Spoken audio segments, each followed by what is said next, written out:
Que honra, né? Que alegria estar aqui na casa do Senhor. Bem disse o salmista, né?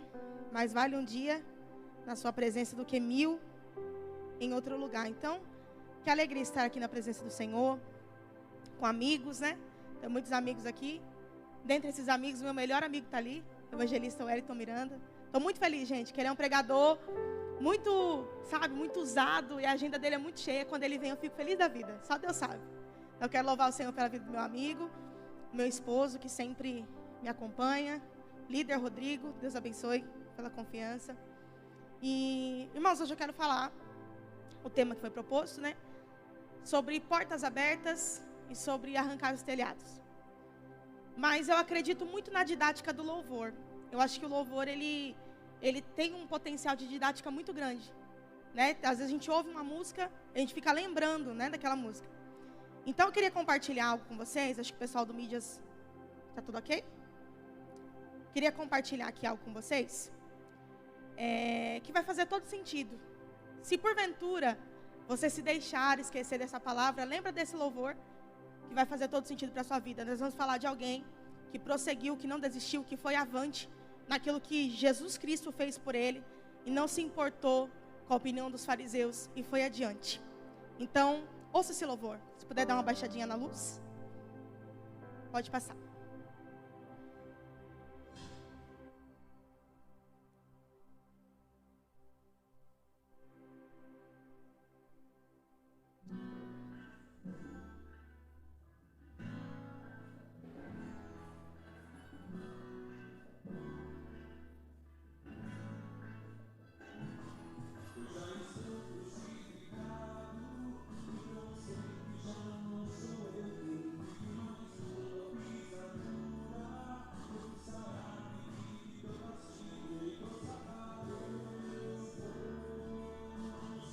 Teu reino que você deixou em mim combater. Um bom combate em alcançar o soberano fim. Pois assim eu corro, não como coisa incerta. Eu vou correndo sem parar. Reduzo o meu corpo, pra que pregando tu não venhas a me reprovar. Pois assim eu corro, não como coisa incerta. Eu vou correndo sem parar. Reduzo o meu corpo, pra que pregando tu não venhas a me reprovar.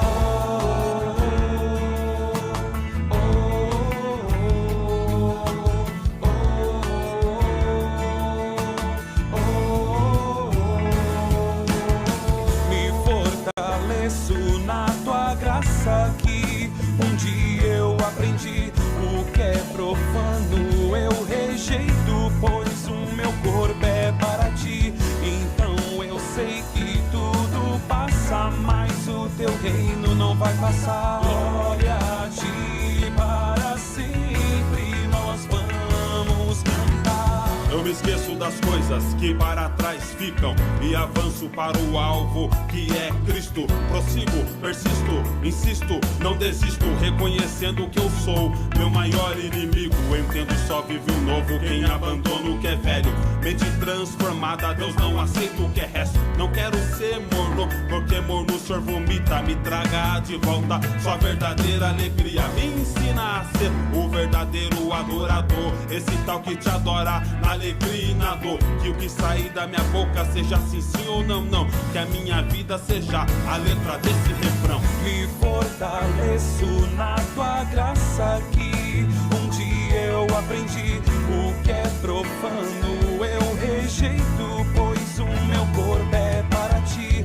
Então eu sei que tudo passa, mas o teu reino não vai passar. Glória a ti para sempre, nós vamos cantar. Pois assim eu corro, não como coisa incerta. Eu vou correndo sem parar. Reduzo o meu corpo, pra que pregando tu não venhas a me reprovar. Pois assim eu corro, não como coisa incerta. Eu vou correndo sem parar. Reduzo o meu corpo, pra que pregando tu não venhas a me reprovar.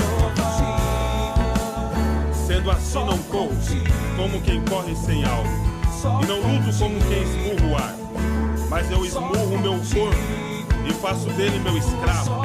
para que depois de ter pregado aos outros, eu mesmo não venha a ser reprovado. Carta de Paulo aos Coríntios, capítulo 9, versículo 26 e 27.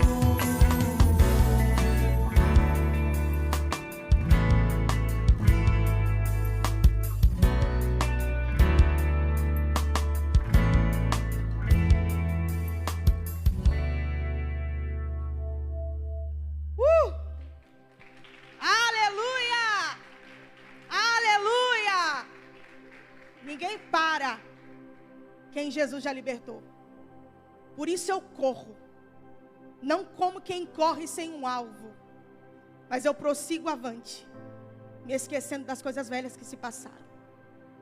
Que nessa noite nós possamos correr para o objetivo certo. Por isso, abra sua Bíblia comigo no Evangelho de Jesus segundo escreveu Marcos, capítulo de número 2. Aleluia, Deus seja louvado. Glória a Deus.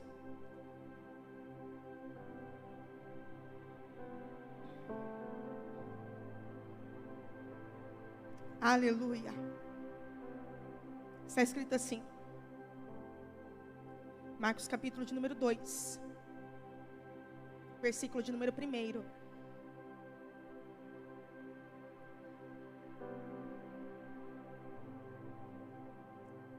Poucos dias depois, tendo Jesus entrado novamente em Cafarnaum, o povo ouviu falar que ele estava em casa. Então muita gente se reuniu ali, de forma que não havia lugar nem junto à porta. E ele lhes pregava a palavra. Vieram alguns homens trazendo-lhe um paralítico, carregado por 4 deles. Não podendo levá-lo até Jesus, por causa da multidão, removeram a parte da cobertura do lugar onde Jesus estava. E pela abertura no teto, baixaram a maca em que estava deitado o paralítico. Vendo a fé que eles tinham, Jesus disse ao paralítico: Filho, os seus pecados estão perdoados. Estavam assentados ali alguns mestres da lei, raciocinando em seu íntimo: por que esse homem fala assim? Está blasfemando. Quem pode perdoar pecados a não ser somente Deus? E Jesus percebeu logo em seu espírito que era isso que eles estavam pensando e lhes disse: por que vocês estão remoendo essas coisas no coração? Que é mais fácil dizer ao paralítico: levante, pegue a sua maca e ande. Mas para que vocês saibam que o Filho do Homem tem poder e autoridade na terra para perdoar pecados, disse ao paralítico: eu digo a você, levante-se, pegue a sua maca e vai para a sua casa. Ele se levantou, pegou a maca e saiu à vista de todos, que atônitos glorificavam a Deus, dizendo: nunca vimos nada igual. Aleluia. Você está comigo? Você pode glorificar o Senhor por essa palavra? Amém?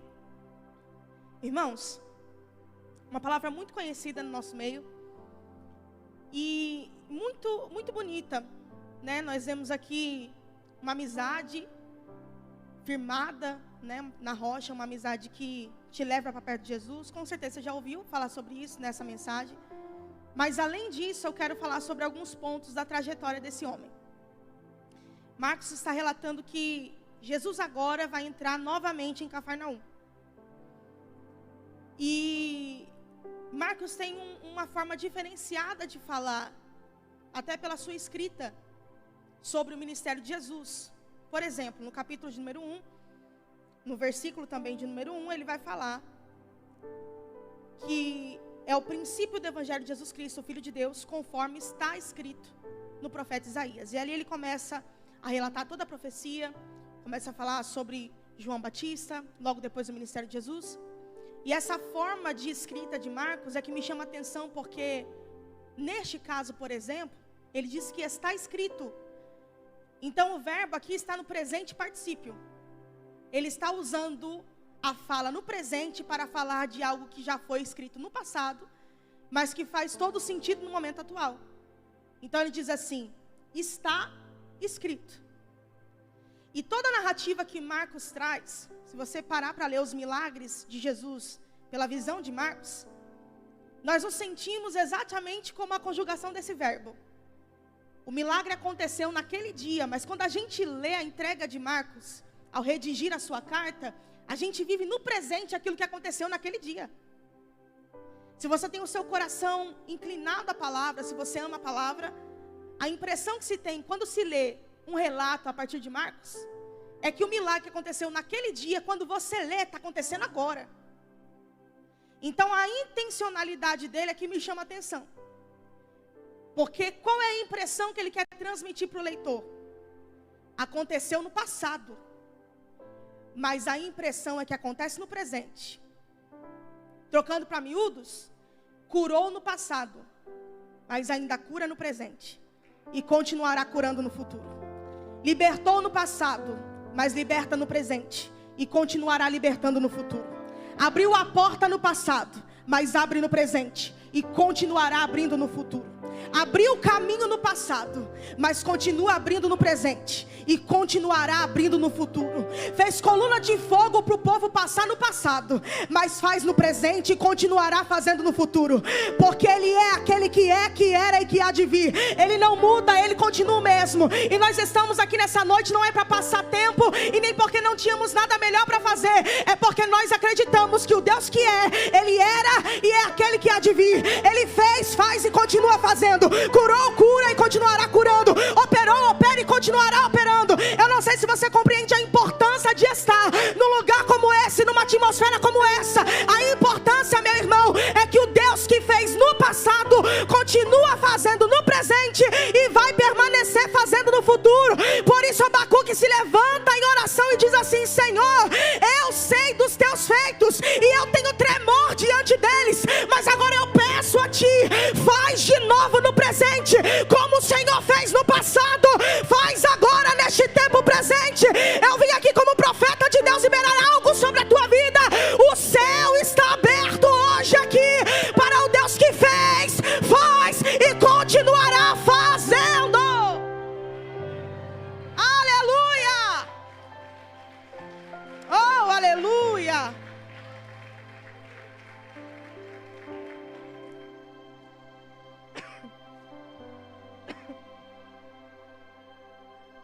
Está escrito. E aí ele diz: entrou novamente. Jesus havia se retirado para a sua cidade natal, Nazaré. Nós sabemos que ali ele não consegue efetuar milagres, porque não criam nele. Então agora ele se retira e vai passar a maior parte do seu ministério em Cafarnaum. O que me chama a atenção é no relato de Marcos e na preocupação de dizer que Jesus entrou novamente. Ou seja, se Jesus foi novamente para aquele lugar e continuou operando muitos milagres, prodígios e maravilhas ali, é porque aquele povo tinha uma real necessidade. Haviam ali muitos doentes, endemoniados, leprosos. Nós vamos ver uma série de relatos de milagres feitos em Cafarnaum, que glorificam o nome de Deus. E nós podemos evidenciar diante disso, desses fatos, a necessidade daquele lugar. Porque se Jesus está trabalhando ali, é porque tem uma grande necessidade. Se Jesus está curando ali, é porque tinham muitos doentes. Se Jesus está libertando ali, é porque tinham muitos endemoniados. Sim ou não? Jesus estava ali atendendo uma demanda muito grande. No entanto, o termo usado aqui é que a multidão ouviu dizer que Jesus estava em sua casa. Soa um pouco desconexo ao nos lembrarmos que o Filho do Homem não tem onde reclinar a sua cabeça. Mas a intenção de Marcos aqui é dizer que Jesus passou tanto tempo em Cafarnaum, que é como se ele morasse ali. As pessoas souberam que Jesus estava ali. E ali ele passou a maior parte do tempo do seu ministério. Por causa da necessidade daquele lugar, as suas obras foram alcançando aquele povo, e eles foram reconhecendo que este Jesus não era como Elias e Eliseu, mas era profeta de profetas, sacerdote de sacerdotes. Começaram a entender através das obras que Jesus era diferente e que de fato ele era o Filho de Deus. Isso deixa claro para nós que aonde há um nível muito alto de necessidade, também há um nível muito alto de manifestação da graça dele. Porque aonde abundou o pecado, superabundou a graça de Deus. O problema da nossa geração é olhar para si, olhar ao redor, olhar a circunstância e achar que Jesus se assusta com o nível de necessidade que nós temos, com o nível de deficiência que nós temos, com o nível da demanda que nós temos para que Ele opere. Mas deixa eu te dizer uma coisa nessa noite. Jesus não se assusta com o nível da demanda que Ele tem para trabalhar em nossa vida. Quanto mais necessidade, mais manifestação de poder. Quanto mais necessidade, mais manifestação da glória de Deus. Quanto mais necessidade, mais manifestação das obras de Deus. Ele passou um tempo ali, entra novamente em Cafarnaum, e agora ele está numa casa, anunciando a palavra. Marcos deixa registrado que o que estava acontecendo naquele dia era um culto como esse. E naquela casa não tinha lugar, nem sequer perto da porta, para que alguém pudesse entrar. No entanto, esses homens vão subir pelo telhado. E o que estava acontecendo ali não era um show, não era algo fora da curva, não era um atrativo. Mas o que estava acontecendo ali era a pregação da palavra. Por causa da palavra, todos se reuniram e fizeram com que aquele lugar tivesse as passagens convencionais obstruídas. A casa estava cheia. Tudo porque Jesus pregava a palavra. Eu quero usar aqui uma frase dita pelo meu amigo. A palavra é o suficiente. Nós não precisamos de mais nada. Tudo que nós precisamos é da manifestação da palavra dele. Por isso o salmista diz: lâmpada para os meus pés e luz para o meu caminho é a sua palavra.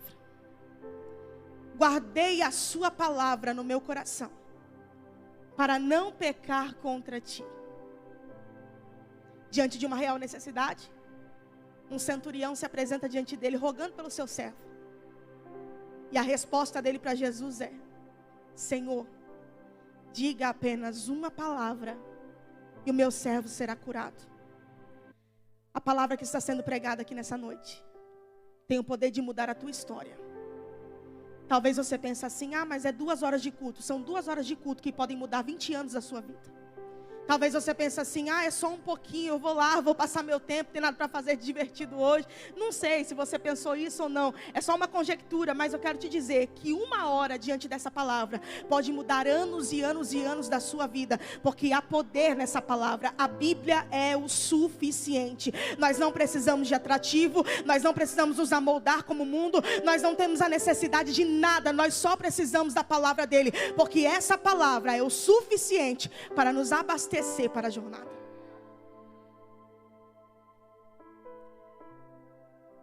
E agora, o homem está sendo levado por 4 amigos. Isso aqui é amigo mesmo. Porque são 4 homens que estão dispostos a carregar o peso desse paralítico até chegar em Jesus. Quero me atentar a isso aqui. Se você acompanhar toda essa trajetória, tanto relatada em Marcos capítulo 2, como em Mateus 9 ou Lucas 5,17, se você acompanhar todos esses textos na Bíblia textual, você vai entender que a Bíblia textual traz significados das palavras originais no grego ou no hebraico. E a palavra diz assim, que esses homens carregaram o paralítico até Jesus.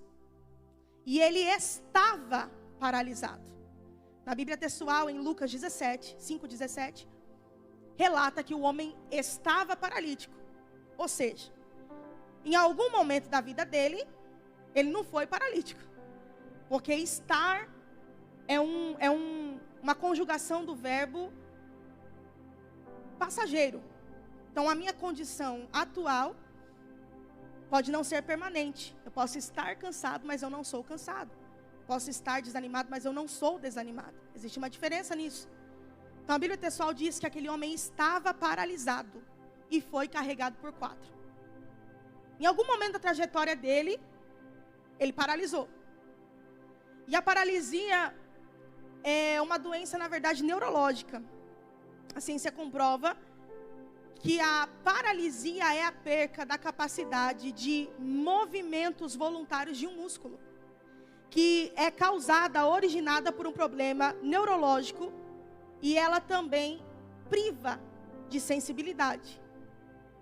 Então, em algum momento da vida deste homem, ele ficou paralisado na sua jornada. E coisa triste é quando alguém se encontra paralisado espiritualmente. Aquele que um dia se movimentou, agora está paralisado. E a partir de então, ele passa a depender dos cuidados de outros. Se esse homem tem 4 amigos, e considerando a cultura da época onde os doentes ficavam exclusos da sociedade, em algum ponto da trajetória dele, ele criou um vínculo de amizade antes de se tornar um paralítico. Porque se ele estava excluso da sociedade, como é que ele fez vínculos de amigos saudáveis que o levassem até Jesus?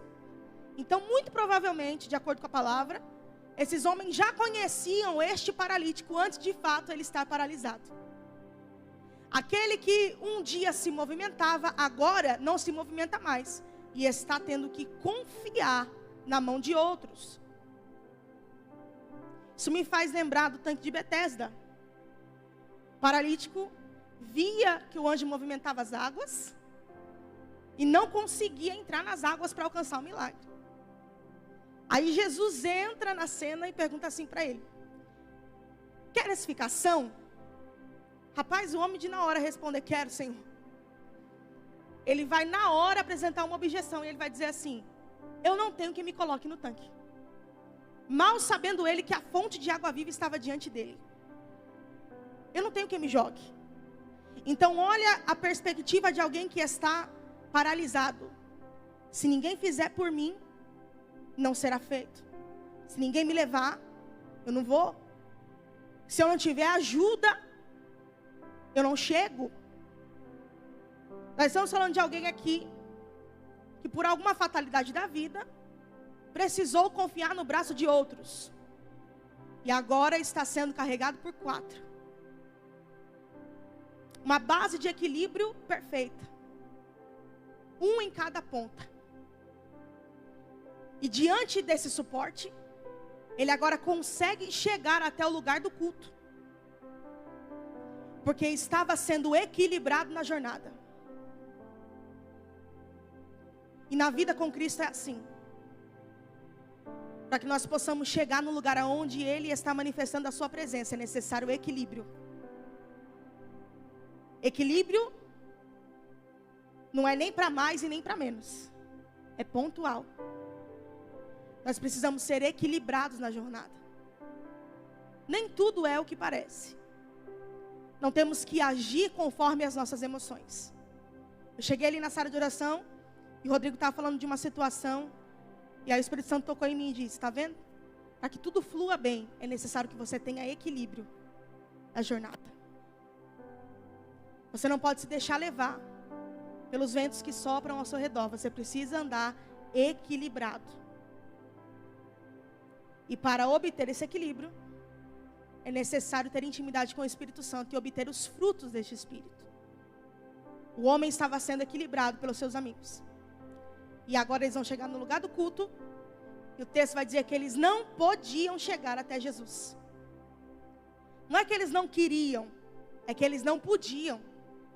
Porque a multidão estava obstruindo todas as passagens. Querer é diferente de poder. Eles estavam com uma vontade queimando no coração. Mas encontraram um obstáculo e não conseguiram prosseguir. Porque não puderam. Não era porque não quiseram. Só que alguém que tem um propósito no coração não para por causa de um obstáculo. Eles queriam verdadeiramente ver aquele que um dia andou andando novamente. E eles se sujeitaram a carregar o peso desse paralítico até chegar no lugar aonde Jesus estava. E a notícia boa já começa aqui.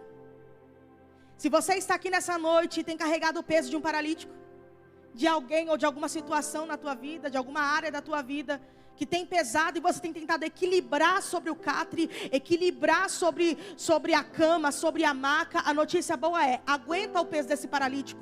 Porque quando ele chega diante de Jesus, nunca mais ele vai te dar trabalho e não vai pesar mais nas tuas costas. Se você quer ser livre do peso do paralítico, leve ele para o lugar certo. Coloca ele diante de Jesus, aonde a palavra está sendo pregada, aonde a presença está sendo entoada, aonde ele está se manifestando, aonde nós cantamos aqui nessa noite, Yahvé está, aonde Elohim está, aonde El Shaddai está. Traz ele diante de Jesus, porque depois que o paralítico encontra com Jesus, ele não pesa mais nas costas de ninguém. Se você está sendo um paralítico nessa noite, que hoje você saia daqui andando. E se você está carregando alguém, seja livre desse peso. Jesus está no culto e vai fazer aquele que um dia andou andar novamente. Aquilo que estava paralisado vai voltar a funcionar. Não vai ficar travado, não vai ficar paralisado, não vai ficar estagnado diante da presença de Jesus. No culto onde ele prega a palavra, aquele que entrou sem andar vai sair andando e carregando a cama. Não, você não entendeu. Entrou de um jeito, mas vai sair de outro. Vem comigo e faz esse rolê valer a pena. Não é o melhor rolê da cidade? Faz o teu rolê. Quem faz o culto é você, da glória é você, glorifica você, adora você, até que você sinta essa presença e saia daqui andando e carregando a sua cama. Faça o teu culto. Aleluia, aleluia.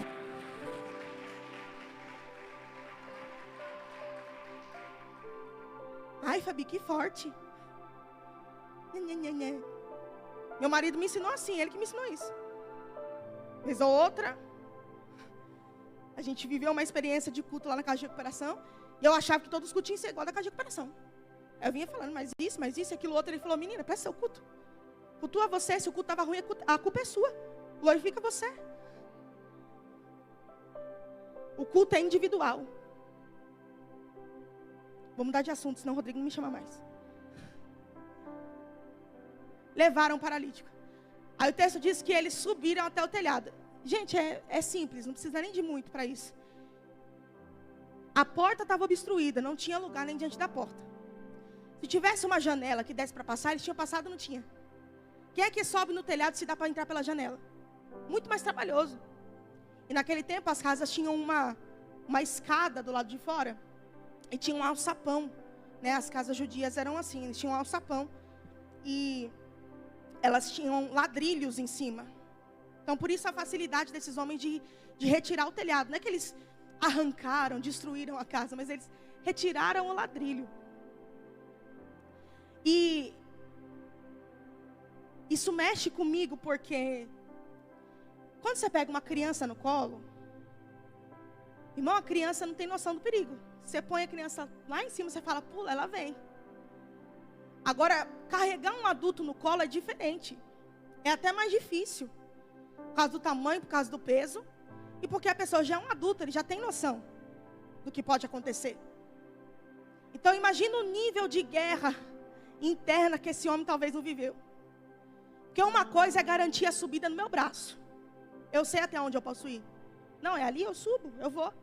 Agora, outra coisa é você ter que subir confiando no braço de outro. E dentro disso eu quero te deixar um recado. Ninguém chega a lugar nenhum sozinho. Ele teve que confiar para subir. Você precisa de amigos que te ajudem a subir. E, se necessário, descer até a presença de Jesus. Carregaram e ele teve que vencer. Algo muito comum que a maioria das pessoas tem é a acrofobia, né? Que é o medo de altura. A maioria das pessoas tem isso. Gente, eu não posso nem falar nada, que daqui desse púlpito eu já tenho medo da altura. Então imagina ele subindo no telhado, numa época em que nós não sabemos a resistência dessa escada. A palavra não nos traz o relato disso, do material que era feito. Mas é óbvio que numa época de tecnologia muito diferente da nossa, tudo era muito mais frágil, tudo era muito mais perigoso. Nós estamos falando de uma maca aqui que não era como a de hoje, que a gente tem segurança, o SAMU entra aí, onde tem que entrar, pega, o paciente leva. Não, nós estamos falando de um catre, né? Uma caminha de madeira, que ela tinha que ser leve o suficiente para poder carregar. Então, veja bem, ele teve que confiar na mão dos amigos e vencer o medo de subir. Porque se eu quero subir, eu preciso deixar os meus medos de lado. Porque Deus não nos colocou o espírito de medo, mas de ousadia. Quando diante de uma real necessidade, precisamos subir, o medo da altura não pode nos parar. Zaqueu, diante da notícia de que Jesus estava passando ali, ele tinha uma necessidade. E movido por essa necessidade, ele diz, vou subir numa figueira brava. E ele sobe.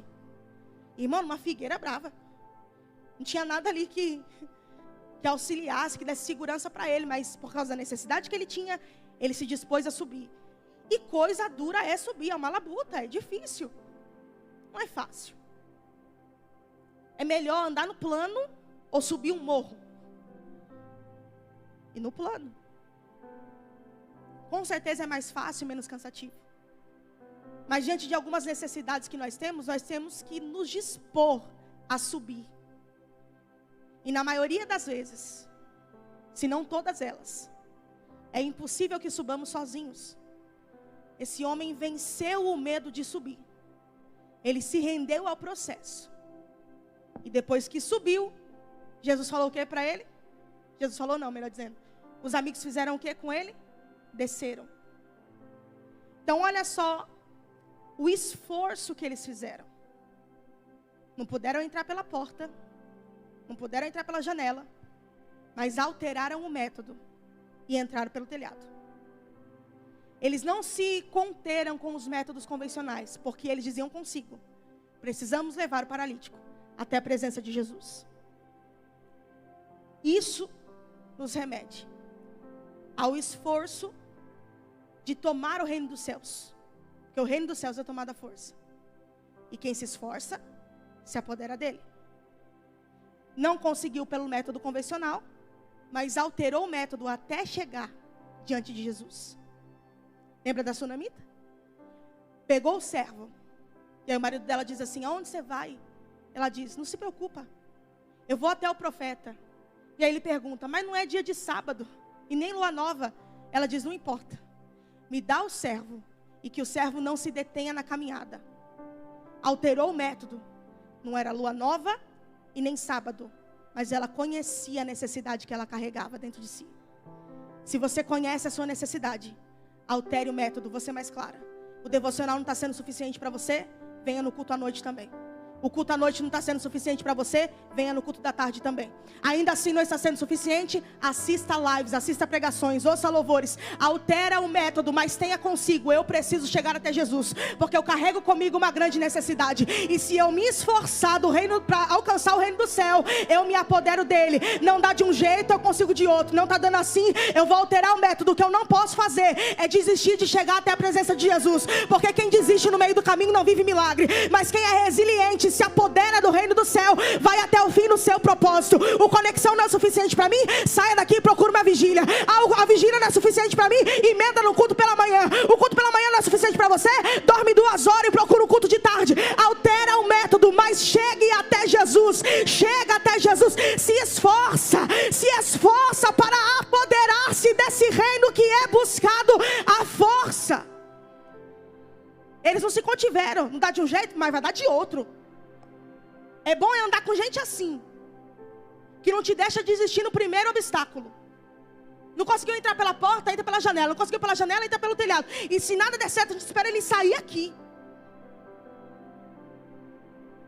Tem aliança com pessoas que não te deixam desistir, porque tem medo de subir com você, ou medo de suportar o peso. Subiram, arrancaram o telhado e depois desceram.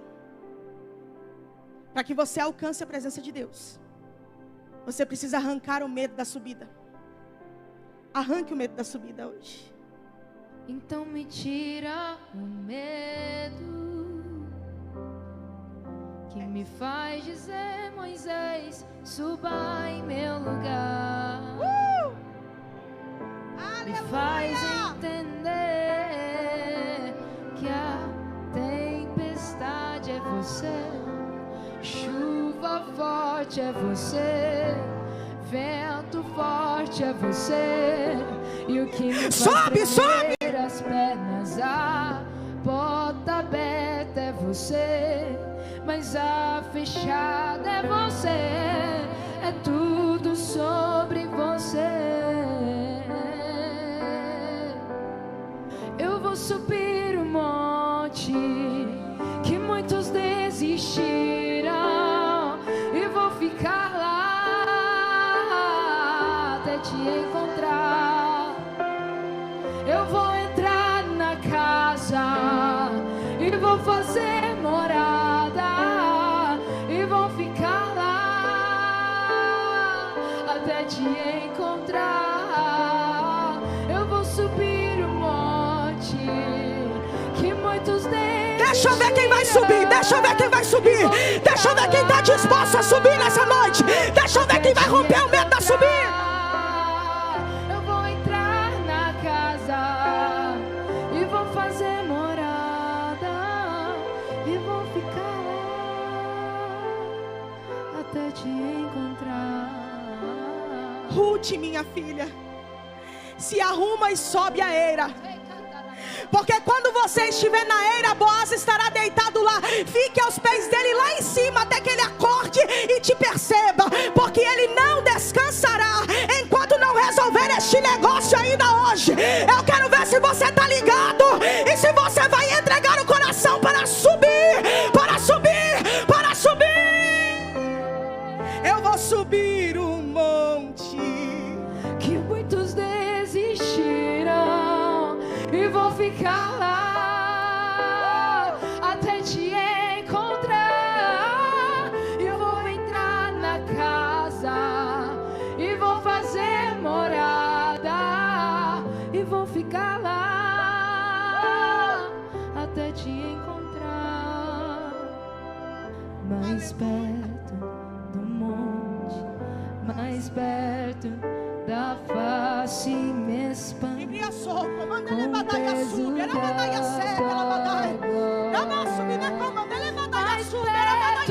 da glória, mais perto da morte, o medo quer me parar. Então me tira o medo que me faz dizer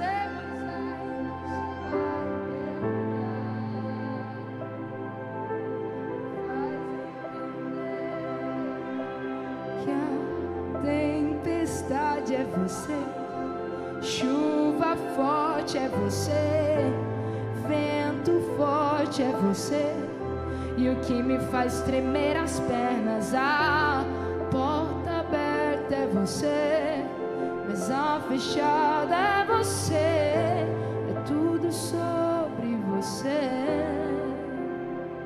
Aleluia. A porta aberta é você, mas a fechada também é você. Se Jesus quisesse curar esse paralítico sem ele entrar lá, ele teria curado, mas ele permite a porta fechada só para ele ter o êxito de subir e alcançar o objetivo.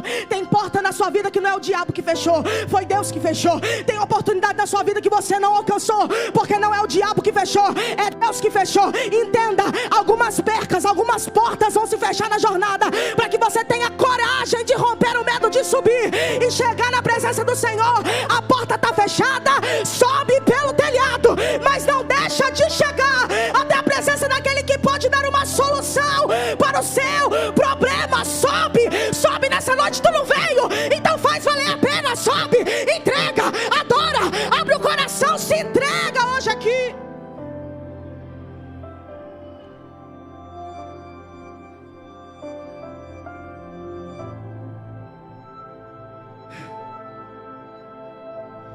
Meu Deus.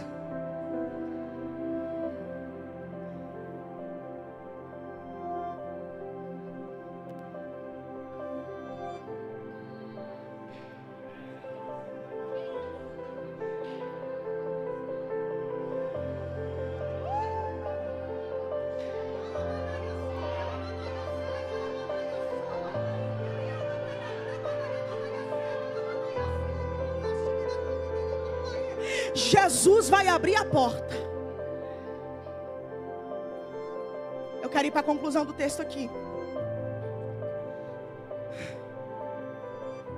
Um homem se esforçou para subir, mas agora tinha que descer. Porque a nossa subida pode ser até movida pela necessidade, mas a descida tem que ser pelo anseio da presença de quem está lá. Aleluia.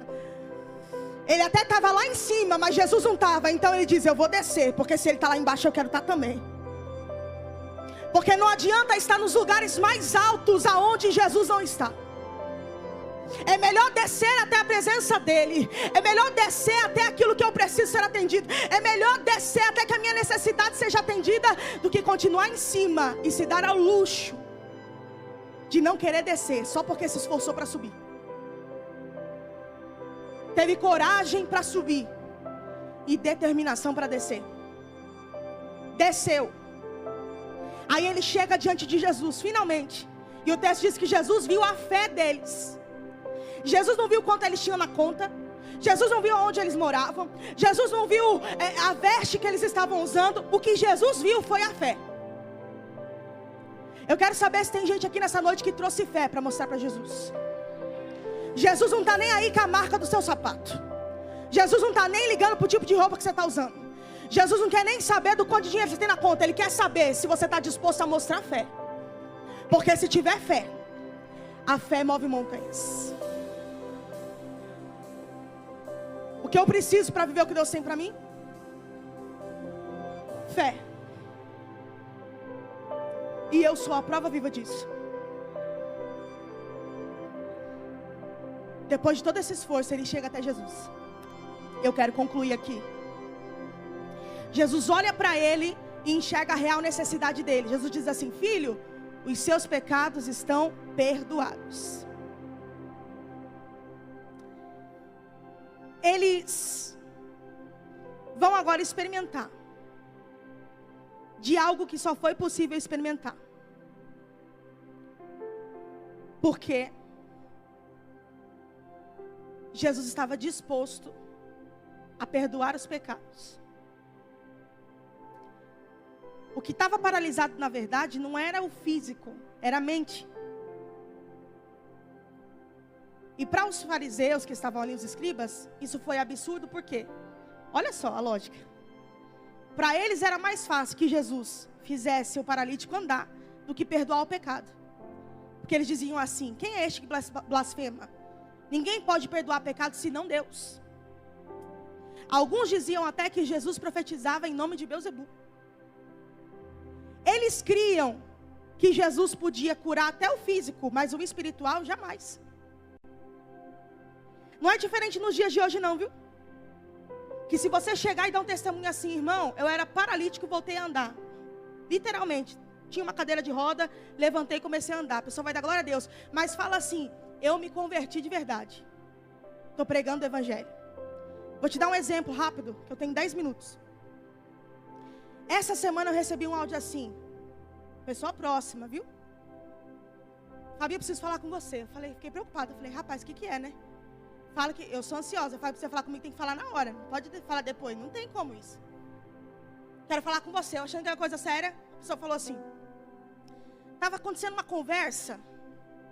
E aí eu falei assim que, pra mim, nessa conversa que estava tendo, eu disse assim para as pessoas que estavam comigo: pra mim, não é válido tudo que a Fabiana prega na igreja. Mas eu vou te dizer isso e vou te explicar o porquê. Aí eu disse: eu estou te dizendo isso porque eu acho bacana que você está tentando se levantar. Mas eu te conheço desde que você nasceu. Então eu sei de tudo que você fez há 10, 11 anos atrás. Então por mais que esse tempo todo você está na igreja, para mim não é válido o que você prega, porque o que você prega me faz lembrar de quem você era. Olha só. Eu chego lá, eu testemunho de algumas coisas que o Senhor fez diante dessa pessoa, e ela crê. Mas ela não acredita que Jesus me libertou verdadeiramente. Essa é a mente do fariseu. Eles acreditam em algo físico, mas espiritual nunca eles vão acreditar. Vão sempre olhar para mim, para você e falar assim: eu sei do seu passado. Eu sei o que você fez. Eu sei quem você era. então não é válido. É o que os fariseus estão tentando fazer aqui, invalidar o perdão. Porque na cabeça deles, todo pecado vinha acompanhado de uma deficiência física. Então, se Jesus perdoasse o pecado, era absurdo. Mas se Jesus curasse o físico, estava tudo bem. E na minha vida e na sua vida, sempre vai ter um bocado de fariseu que não acredita naquilo que Jesus fez em você, que não acredita naquilo que Jesus fala através da sua boca. É por isso que nós temos que caminhar sempre andando em vigilância e glorificando o nome do Senhor, para que aquilo que a gente fala supere aquilo que a gente faz. E aí eu respondi assim: não tem problema, eu até entendo que você pense assim, mas é justamente por causa desse passado que eu não escondo de ninguém, que eu evidencio que Ele me salvou, me perdoou e me alcançou. É esse passado que é a prova viva do quanto Ele me perdoou e o quanto o Evangelho ainda funciona. Por isso, eu vou orar por você, para que você experimente desse amor e dessa graça que eu tenho desfrutado. Eles tentaram invalidar o perdão de Jesus na vida do homem. Aí Jesus vai saber o que os fariseus pensavam no coração. O paralítico não se levantou em nenhum momento para dizer assim: escuta aqui, vocês não acreditam no perdão dos meus pecados? Não. Quem responde é Jesus. Porque quem estava se responsabilizando pelo perdão efetuado era Jesus. Então, se Ele faz, Ele garante.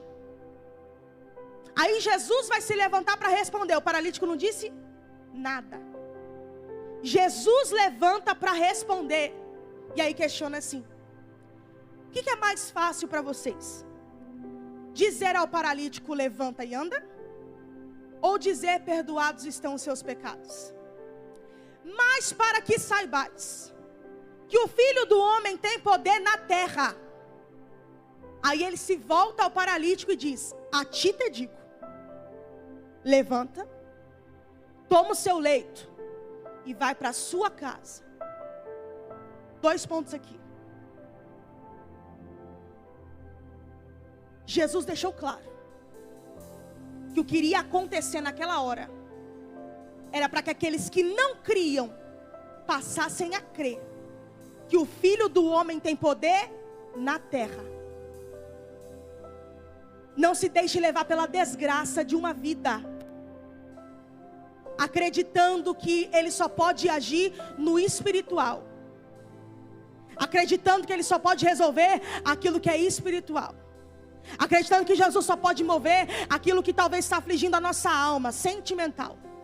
Jesus nos reuniu como igreja aqui nessa noite para dizer: o que Ele tem poder para fazer está no céu, mas também está na terra.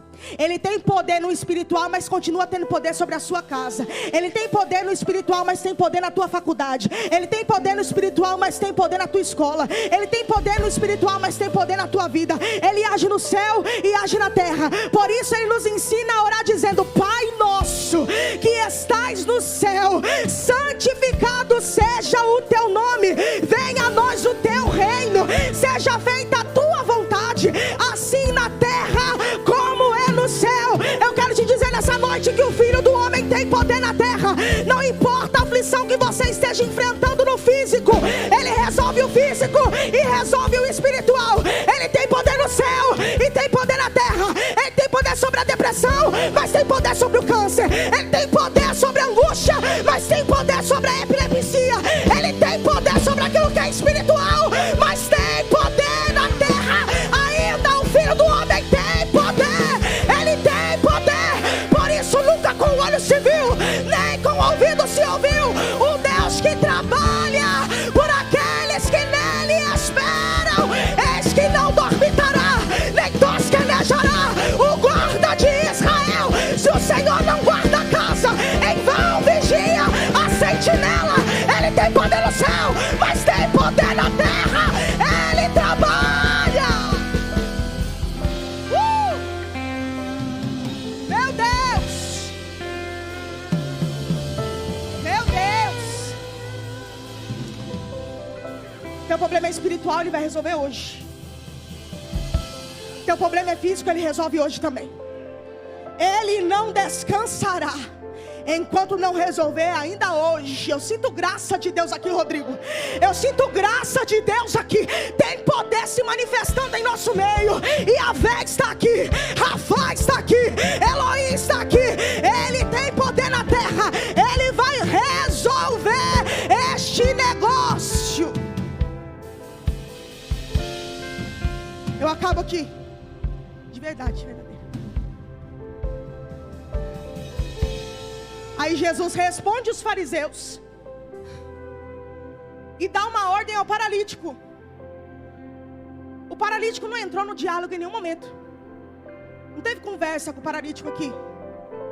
Jesus responde os fariseus e vira ao paralítico e dá uma ordem: levanta, toma o seu leito e vai para onde? Para a sua casa. O negócio está sério aqui hoje.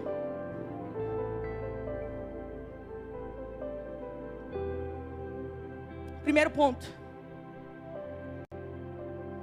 que quando Jesus dá ordem para esse homem, na hora ele levanta, toma o leito e sai andando na frente de todos. Ou seja, o homem não discutiu em nenhum momento, nem tentou comprovar com palavras aquilo que Cristo tinha feito na vida dele. O que ele fez, Fabi? Ele se levantou e foi para a casa dele carregando a cama. Sabe por quê? Vale muito mais aquilo que você faz do que aquilo que você diz. Sabe qual é a melhor resposta para o fariseu? A tua reação diante da palavra que ele liberou sobre a tua vida. A melhor resposta não está na minha boca, mas está nas minhas obras. Por isso, naquele grande dia, ele vai voltar e vai perguntar: o que você fez com aquilo que te entreguei? Se você tiver boas obras, ele vai dizer: servo bom e fiel, sobre o pouco foste fiel, e sobre o muito te colocarei. A melhor reação para quem não acredita no que Deus fez em você ou através de você, não é a discussão que você pode sair por cima, mas é a reação que você tem diante daquilo que Ele liberou e te ordenou. Levanta, toma o seu leito e vai para a sua casa. Sabe, irmãos, a Bíblia textual diz que o homem se levantou e foi para a casa dele, marchando. Ele não foi andando, não. Ele foi marchando.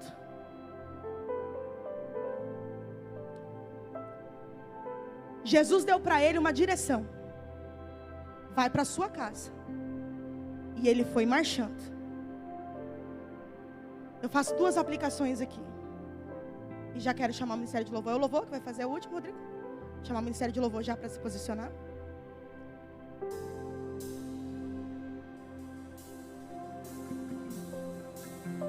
Quando alguém é perdoado por Jesus, ele não vive uma vida sem rumo. Porque quando Jesus cura alguém, ele sempre dá uma direção: pega o seu leito e vai para a sua casa. Ele tinha que evidenciar lá na casa dele o que Jesus fez por ele, coisa que ninguém até o presente momento foi capaz de fazer. O maior desafio desse homem não foi provar para aqueles que estavam ali naquele ambiente que Jesus o curou, mas foi carregar o seu leito marchando até a casa dele. Porque o maior desafio que talvez eu e você possamos ter, como por exemplo essa situação que eu contei aqui, não é mostrar para todos que estão de fora que Jesus me deu capacidade para colocar meu leito e sair andando e marchando, mas é mostrar para quem está lá dentro da minha casa o quanto eu sou curado, salvo e liberto por esse Cristo. Não se turbe se você não tem pessoas próximas que acreditam em você. A função de mostrar para elas através das obras que Cristo te libertou é a reação que você vai ter ao levantar e carregar o seu leito na sua casa. Não fuja de manifestar a glória de Deus no ambiente que você habita. São os de casa que precisam da validação do céu sobre a sua vida. E Deus levantou você na sua casa, Deus levantou você na sua família, para testemunhar daquilo que Ele tem feito na sua vida. É por isso que as coisas parecem mais difíceis em casa, Porque a maior incredulidade não é de quem não conhece a gente, é de quem conhece. Quer uma dica? Carrega a marca com gosto. Porque eu respondi. Eu não nego o meu passado, mas eu continuo carregando, porque é através desse passado que é possível evidenciar que Cristo de fato me libertou. E eu estou firme na liberdade com que Cristo me libertou. Porque se o Filho do Homem vos libertar, verdadeiramente sois livres. Foi o quê? Marchando para a casa dele. Sabe o que é marcha? Se coloca de pé. Aleluia. Marchar é diferente de caminhar. Quem caminha vai no seu tempo. Quem caminha vai no seu ritmo. Mas quem marcha tem que andar num fluxo contínuo de caminhada, ó. Não pode parar. Se você se encontrou com Jesus na casa, eu tenho um recado para você nessa noite. Aqui, Ele já perdoou o pecado. Aqui, Ele já tirou a paralisia. Aqui, Ele disse que moveu no céu, mas também moveu na terra. Não entendi, Fabi? Vai entender agora. Depois que você alcançou tudo isso de Jesus, você tem que voltar para casa. Não é andando não, meu filho, é marchando. Porque quem marcha não para. Quem marcha segue no fluxo contínuo de caminhada. Por isso, quando vieram questionar Neemias, ele diz assim: olha, estou em uma grande obra e eu não posso parar. Em outras palavras, ele está dizendo: não me perturba, eu estou marchando.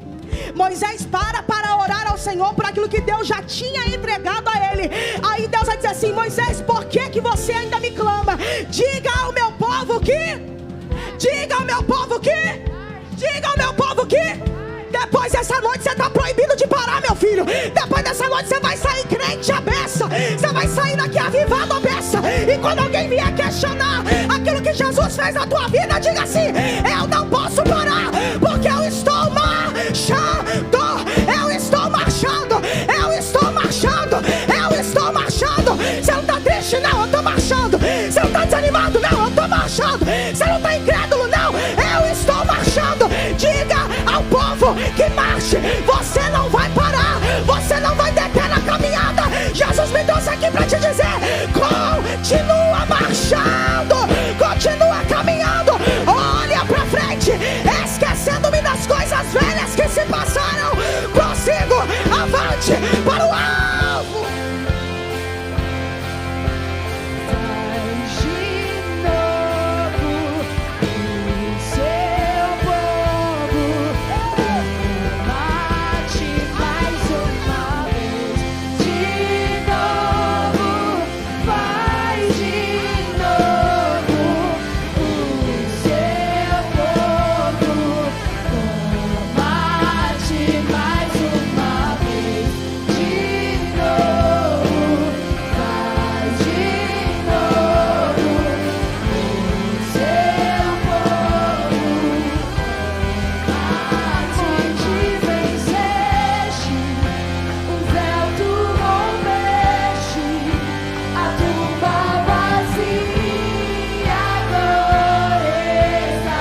Segura.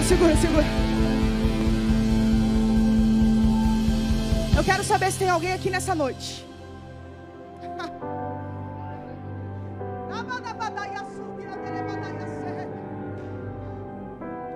Fabi, eu não aguentei a subida.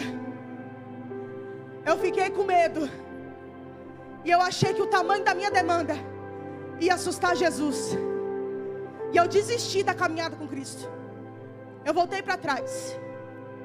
Ou, se talvez existe alguém aqui no nosso meio que nunca entregou a vida para o Senhor, porque pensava assim: eu sou paralítico e não posso sair do lugar. Eu tenho uma notícia para você. Aqui tem mais de 4 que vai te ajudar a chegar até Jesus. Existe alguém aqui nessa noite, nessa condição: eu quero voltar para Jesus, ou eu quero fazer com Jesus uma aliança. Levanta sua mão no seu lugar mesmo. No seu lugar. Existe alguém nessa condição? Existe alguém? Ah, eu não estou pronto. O paralítico também não foi pronto. Ele foi paralítico. Depois que encontrou com Jesus, saiu andando. Vem paralítico mesmo. Existe alguém nessa noite, nessa condição? Eu quero orar por você, eu quero te abraçar. Eu sou dessa casa. Quero te dar um bem-vindo, eu quero te apresentar a tua família. Gente que vai te ajudar a chegar em Jesus. Existe alguém aqui nessa condição? Existe alguém? Pergunto novamente. Existe alguém aqui que não aguentou o peso da subida e disse: eu achei que eu não ia chegar nunca, mas nesse culto eu entendi que se eu tiver coragem de subir, Ele vai me ajudar a descer. Existe alguém aqui nessa noite? Se não há, que Deus abençoe a todos vocês. Se há, e você está amarrado a qualquer seta que está voando na sua mente, qualquer timidez que esteja passando no seu coração, qualquer incerteza ou dúvida da sua alma, seja quebrado agora na autoridade do nome de Jesus. Eu dou uma ordem agora no mundo espiritual: toda seta que voa de dia e toda mortandade que assola ao meio-dia não prosperará. Que toda insegurança seja arrancada dessa noite. E eu pergunto agora: existe alguém que quer fazer com o Senhor uma aliança, ou voltar para a casa de Deus? Voltar para a saia? Não estou pregando saia, até porque aqui a gente é church. Voltar para a religião? Não. Voltar para um Cristo que pode perdoar pecado e curar a enfermidade. Levanta a sua mão no seu lugar. Não vou te constranger. Existe alguém aqui nessa condição? Que Deus abençoe, irmãos. Que o Senhor seja louvado. Foi uma honra estar aqui com vocês. É uma gratidão enorme que eu estou sentindo hoje no meu coração. E eu entrego aqui o microfone, só dizendo para você o seguinte: ali atrás eu estou com algumas trufas de chocolate caseira. Amém ou não amém? Se você achou que a mensagem foi doce, você compra 2 trufas, que a glória da segunda casa é maior do que a primeira. Brincadeira. Se você achou que a mensagem foi amarga, passa ali e compra 4. Daí você vai lembrar do doce da trufa e vai esquecer do amargo da mensagem. Brincadeiras à parte, realmente estou com umas trufas ali que tem abençoado meu ministério e minha casa. Se você gosta, passa ali. Não gosto, mas sabe de alguém que gosta, passa ali. Não gosto e não sei de ninguém que gosta, Deus te abençoe e prospere na sua vida. Amém? Eu agradeço aqui a oportunidade em nome de Jesus.